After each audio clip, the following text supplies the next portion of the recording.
Hi, I'm Jing, a Chinese teacher. Boost your Chinese fluency with powerful idiom stories. Subscribe now to watch the full series. Hi everyone, welcome back to another episode in our Chinese idiom series. Today's idiom is 画蛇添足. The literal meaning is join a snake and adding feet to it. So it refers to ruining something by overdoing it, adding unnecessary or extra details that actually make it worse. In English, it's similar to overdoing it or gilding the lily. It's usually used to point out when someone adds more than needed and ends up spoiling the original idea. For example, his speech was great at first, but then he kept adding jokes and went off topic. Totally 画蛇添足.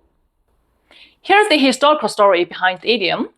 So back in the Chu state, during Warring States period, a group of men helped with a ritual ceremony and received a single pot of fine liquor as reward. Since there wasn't enough for everyone, they decided to draw snakes on the ground, and whoever finished first would get to drink the liquor. Back then, people worshipped snakes. They saw them as symbols of power, gods, and also something mysterious and dangerous, kind of like dark magic. So one man finished quickly and picked up the pot, ready to drink.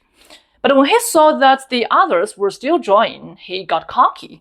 Holding the pot in one hand, he started drawing again and said proudly, "Look, I even have time to add some feet to my snake." But just then, another man finished his snake, snatched the pot away, and said, "Snakes don't have feet, so yours doesn't count. I'm the one who finished first." And with that, he drank the liquor. And that's what's behind 画蛇添足. Now let's break down the characters in idiom. The first one, actually, we've nursed this one from the last episode, but let's take a review.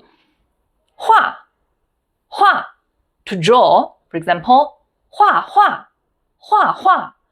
The first 画 is a verb meaning to draw, and the second 画 is a noun meaning painting. So 画, to draw a painting. Another example. 画家, painter, artist. Next character, 蛇, snake. For example, 蛇年, year of the snake.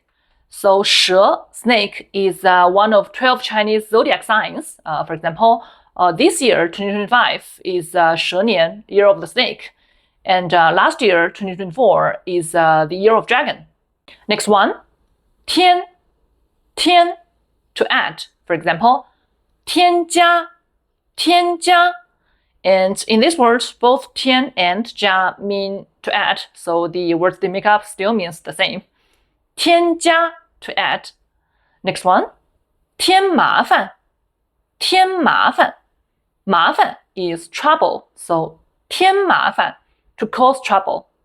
The last character, 足. So this character has multiple meanings. One is foot, another is enough. For example, 足够. So both 足 and 够 mean enough, and the words they make up together still means enough. 足够. Another example, 手足. 手 is hand. 足 foot. So 手足, hands and feet, which is usually used to refer to brotherhood, sisterhood. And you can remember these words this way, because both hands and feet are equally important and close to a body, just like two brothers or two sisters are equally important and close to a family. And with this one idiom, you've learned 4 useful characters that pop up in everyday Chinese. Woo! Besides the idiom 画蛇添足, which is more formal and culturally refined, there is also a popular folk saying with a similar meaning. 脱裤子放屁. Well, literally it means taking off your pants to fart. Something totally unnecessary, since, well, you can totally do that with your pants on. So this saying is also used to describe actions that are pointless or redundant. Now I'll read the origin story in Chinese, and you can use this part for listening practice or just enjoy it like a bedtime fable. Let's see how much you can catch. 画蛇添足。楚国有个人办祭祀活动，祭祀完了以后，拿一壶酒赏给门人们喝。门人们见只有一壶酒，就商量说，这壶酒几个人一起喝，肯定不够喝。如果一个人喝，绰绰有余。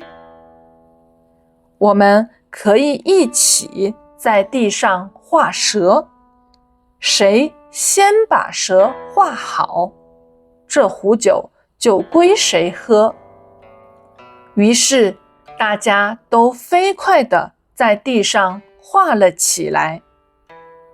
有个人先画好了蛇，端起酒来正准备喝，却发现别人都还没画好，就一手端着酒壶，一手又接着画起来，并且一边画一边得意洋洋地说，我还可以给蛇添几只脚呢。还没等他把蛇的脚画好，另一个人也把蛇画好了。他夺过酒壶说，蛇本来没有脚，你怎么能给它添上脚呢？说罢，他就把酒喝光了。那个给蛇添脚的人愣愣地站在旁边，眼看着到嘴的美酒失去了。画蛇添足告诉我们，做一件事情一定要目标明确，态度坚定，切不可有了一点成绩就头脑发昏，沾沾自喜，节外生枝，故意卖弄，只会弄巧成拙，丧失原有的优势。And that's all for today. Thanks for watching. So if you're enjoying the series, don't forget to follow, like, and share. See you in the next video.